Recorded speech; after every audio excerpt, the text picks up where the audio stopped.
Good afternoon. My name is Lene Palmisano, and I'm the Chair of Committee of the Whole.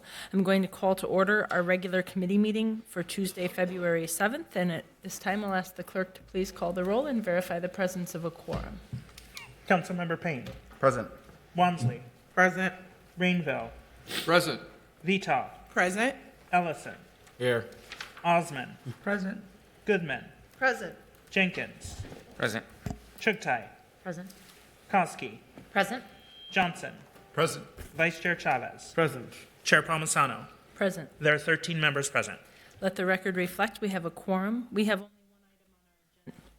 only one item on our agenda today, along with reports from committees, and that item is on our Pattern and Practice Investigation Subcommittee. As such, I'll now turn the chair over to President Jenkins to chair this item. Thank you, Madam Chair. And colleagues, item 1 is an update on where we are with the Minnesota Department of Human Rights investigations into the city of Minneapolis and the police department. The city attorneys are here to give a brief update about the status of the city settlement negotiations with the MDHR. And the city and the MDHR negotiations are confidential, as is typical for settlements of legal claims.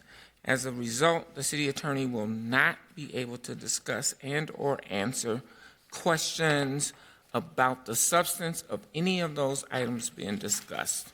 Although the city attorney cannot share details, I hope that it will be worthwhile for the public to get a status update. And with that, I will invite City Attorney Christian Anderson to give the report.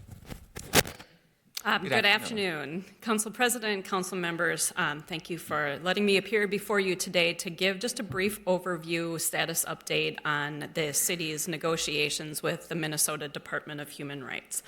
I'm going to give the presentation starting off with a little bit of a recap on the background, how we got to where we are today, and then a short update on the current status. As Council President identified, negotiations of settlements of legal claims are always confidential in my experience, and this one is frankly no different. So as a result, I can't give details about the substance of the negotiations or any particular terms that the parties are discussing, but I can provide you again with a high-level status update on the status of the negotiations.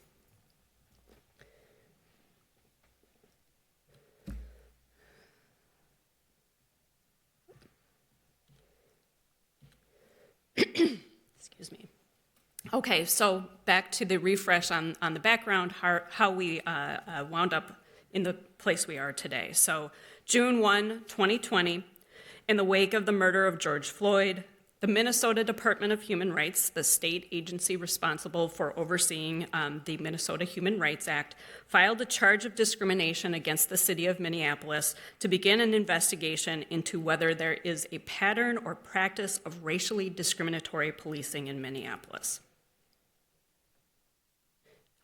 Right away, June 5th, 2020, after that charge was filed, the City Council and Mayor approved and the Human Rights Department signed a stipulation for a temporary restraining order that mandated several immediate changes to MPD policy.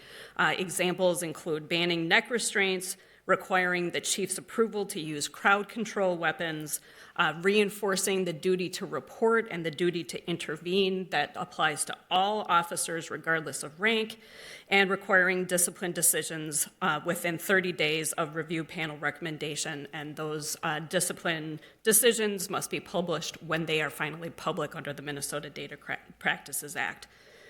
The Hennepin County District Court issued that temporary restraining order, and that restraining order is still in place and continues to this day.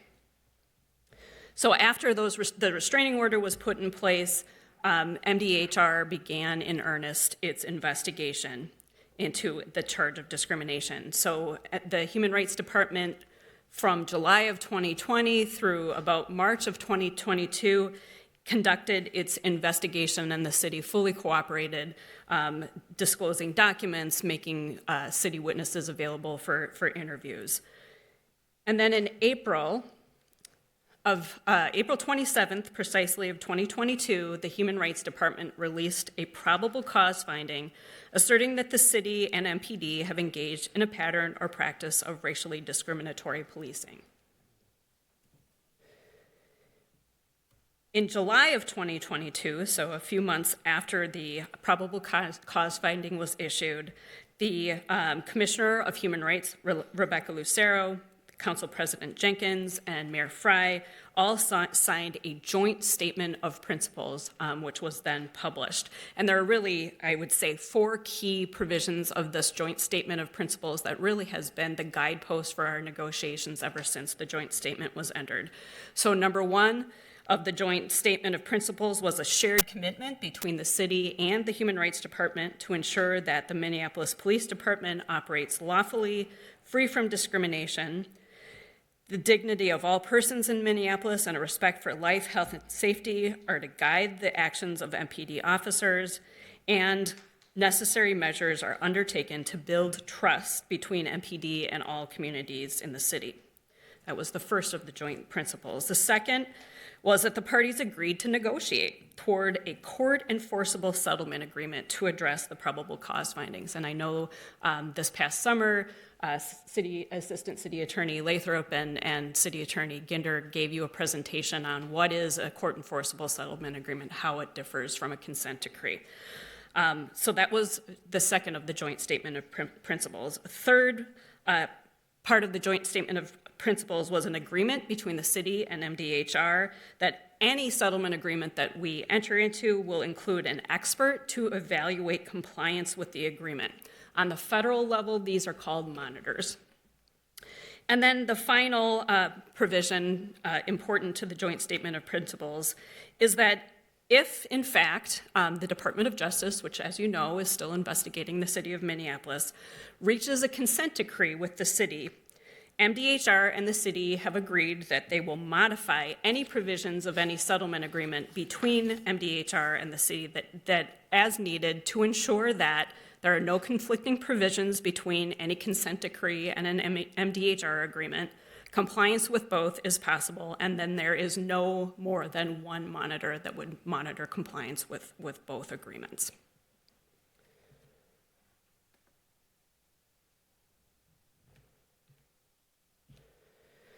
So that brings us up until the summer of 2022. Again, the joint statement of principles was entered in July of 2022, and then negotiations began, starting in August 2022 and continuing to the present. The city's legal team and the Human Rights Department in that span of time have met about 28 times, nearly all for whole day in-person negotiation sessions. In fact, I think my second day on the job, I was in a full day negotiation session talking with MDHR. The parties have been negotiating in good faith. These settlement agreements are often long and detailed and complex legal documents, so they do take significant time to negotiate, but the parties are making good progress and have all, again, been negotiating in good faith. So just to give you a little bit more of, so where do we go from here? So negotiations, again, continue. If we reach agreement, we will be coming to the City Council for a vote on the agreement. The agreement is not an agreement until and unless the City Council approves of it, the mayor signs it, and the Commissioner of Human Rights also signs it.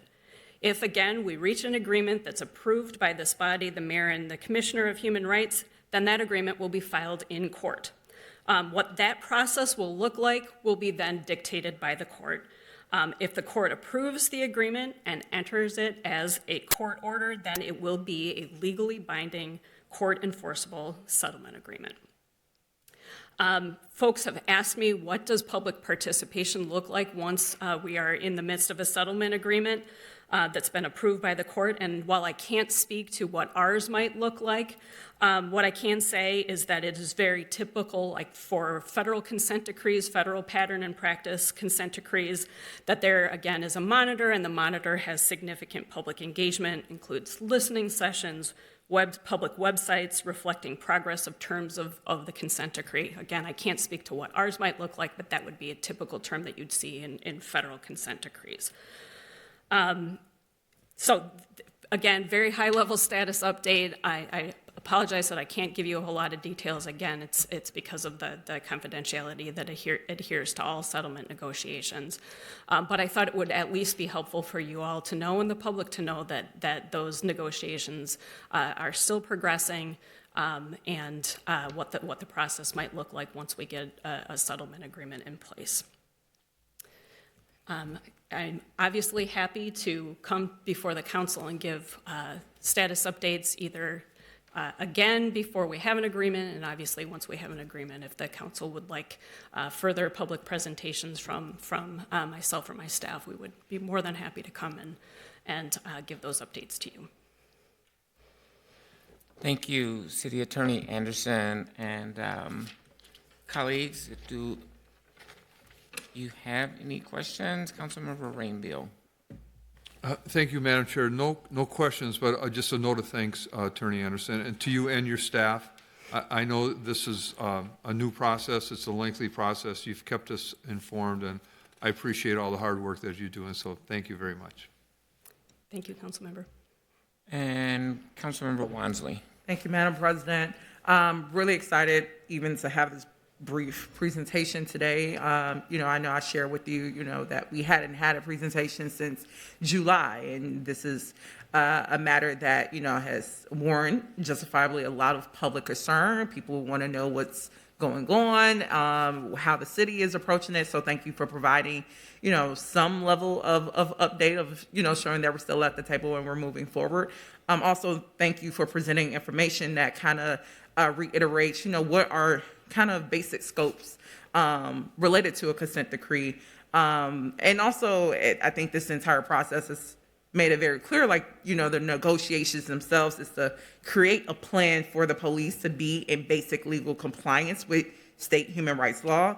And, it seems like there's been so much, in the MDHR findings shared that of, there's been years and years of us not being in compliance, so much so that, in your first several months, there's been 27 meetings total, but this has taken up a lot of your time, as a new city attorney and taking on shaping this work with our partners at the state. So I just want to, validate, the work that you're doing, but also validate many of our constituents who said prior to this, report coming out, like, MPD ain't been okay. And I'm hopeful, that we will have a successful negotiations process and hopefully reach an agreement process that can be upheld in the courts. But also want to share for the public, a successful consent decree means that we're getting MPD back into compliance with constitutional laws, basically free from discrimination, and essentially ceasing its pattern of violating human rights. That is the baseline of this whole process. And also wanted to, because we've gotten lots of questions about this too, as it relates to the consent decree, making it clear that it does not include anything about mental health response. It doesn't necessarily take on social workers and victim services. That is not named, because I think, of course, people have seen this as an opportunity to open the doors towards how are we, approaching public safety in a different way, because public safety does not start nor end with MPD. So naming, again, the scope of this consent decree is here around, getting it up into compliance with state law and federal law. It's not a lot of this other work that this council can shape, the comprehensive proposal. So, I wanted to name that because we've also gotten lots of questions of so is it, BCR is going to be in there, all those things. So, I'm hoping, as we get these regular updates, I appreciate having regular updates on this because, again, this is such a significant matter that this body is going to be taking up, especially this year, and wanting our public to be fully also aware of, what is the status, how things are moving along, and be assured that council is going to be fully informed when we have to make a decision on this agreement. So thank you. Thank you. Thank you, Councilmember Wansley. Next in queue is Councilmember Osman. Thank you, Madam President. I don't know if I overheard, but this 27 session, negotiation session, is it just the legal team that's sitting on those meetings, or is there anyone from the council or the mayor's office that's included on those session meetings? Council President, council members, we've had different subject matter experts at the table from time to time. Both parties have. Council President has been at some of the sessions as well. As well as representatives from MPD. Yes. Yep. Representatives from MPD, from OPCR as necessary. So. Yep. Are there any further questions? I do want to just offer my thanks to you, City Attorney Anderson, as well as to your staff who have been working very hard and diligently on this process for several months.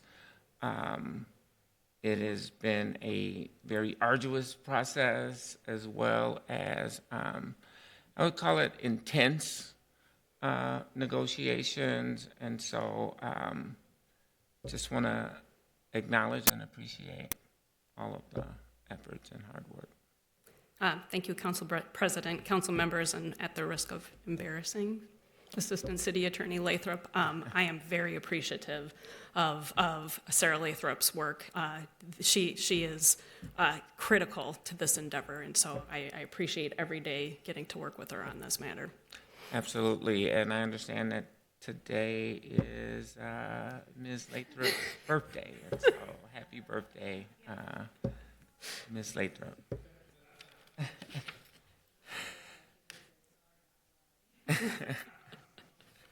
Well, seeing no further discussion, I will direct the clerk to file that report.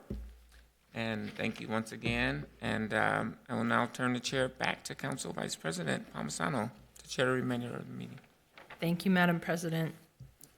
Thank you for the presentation. Next, we'll receive reports from our standing committees on matters to be considered by the full council this Thursday. We'll begin with the Business Inspections, Housing, and Zoning Committee. That committee is chaired by Councilmember Goodman. Thank you, Madam Vice President. We'll be taking up 6 items on Thursday for approval. Item 1 is denying a variance approval at a property at 1338 Logan Avenue North. Item 2 are the liquor license approvals, and 3 are the liquor license renewals. Item 4 are the Great Streets Business Development Support Grant Agreements. Item 5 is a rezoning at 2945 Garfield. And item number 6 is a commercial property development fund loan for a property near George Floyd Square at 805 East 38th Street. With that, I will be moving all items on Thursday. Thank you. Next is our Intergovernmental Relations Committee. That committee is chaired by Councilmember Johnson. Thank you, Madam Chair. The Intergovernmental Relations Committee is bringing one item forward this cycle, which is the support for the Minnesota Health Plan and Medicare for All Act of 2022. And I'll stand for any questions. Thank you. Next, we have the Policy and Government Oversight Committee chaired by Councilmember Ellison. Thank you, Madam Vice President. The Policy and Government Oversight Committee is bringing forward 20 items for approval. If you watch the meeting, you'll notice that is one less than 21 items, which is how many we gave at the POGO meeting. But staff have reached out and let me know that we will be deleting item number 5 from the agenda. So I'll be moving that separately when we get to full council. Item number 1 is the passage of an ordinance related to the appointed position in the Racial Equity, Inclusion, and Belonging Department for a deputy director. 2 is passage of a resolution for the 2022 fourth quarter donations reports. 3 is passage of a resolution for gift acceptance from the U.S. Election Assistance Commission for travel and lodging. 4 is passage of a resolution for gift acceptance from the Minnesota Office of Pipeline Safety for travel and lodging expenses. Item number 5 is the passage of a resolution for a gift acceptance from the National District Attorneys, but that is going to be an item that we will be deleting from the agenda. 6 is also a gift acceptance from various entities for travel and lodging expenses. 7 is authorizing the city to join other government entities in submitting comments concerning equitable broadband deployment before the Federal Communications Commission. 8 is amending previous council action related to contract amendment with Cost Planning and Management International, Inc. for owner's project representative services for the City Hall office space renovation project. 9 is accepting the low bid for Ready Mix Concrete. 10 is accepting the low bid for the Target Center Grab and Go Market construction project. 11 is authorizing a contract with the Strength Group for violence prevention services. 12 is authorizing a contract with M.A. Mortensen Company for additional carpentry and casework for the public service building project. 13 is authorizing a contract amendment with Center for Energy and Environment for eligible providers for workforce development services for 2021 through 2025.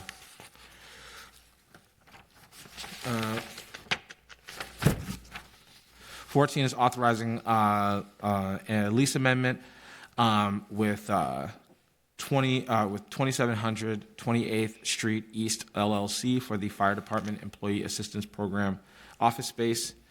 Items 15 through 19 are legal settlements related to workers' compensation claims.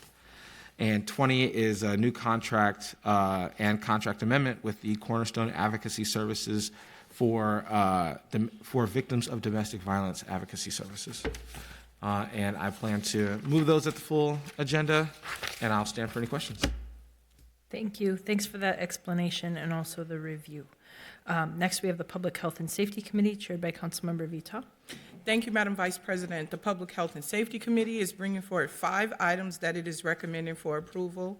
Item 1 is authorizing a license and maintenance agreement with the Metropolitan Council for Public Artwork at 2125 West Broadway. Item 2 is accepting a grant from the Minnesota Department of Health for the Health Equity Network program. Item 3 is accepting a grant from the Minnesota Department of Human Services for opioid response work. Item 4 is approving the use of opioid settlement funds for a full-time employee in the health department to help with opioid response programming. And item 5 is confirming an appointment to the Homegrown Minneapolis Food Council. I'll stand for any questions on these items. Thank you. Next, we have Public Works and Infrastructure Committee, chaired by Councilmember Johnson. Thank you, Madam Chair. The Public Works and Infrastructure Committee is bringing forward 19 items this cycle. The first is the Upper Harbor Terminal Public Infrastructure Street Reconstruction Project. The second is the Osseo Road Street Reconstruction Project. The third is the Hennepin Avenue South Street Reconstruction Project, temporary construction easement agreement. Item number 4 is an agreement with Met Council for construction of a temporary traffic circle. And items 5 through 19 are Special Service District Advisory Board appointments. Thank you. Thank you. Last but not least, we have Audit Committee, and I'll ask Councilmember Payne to give that report.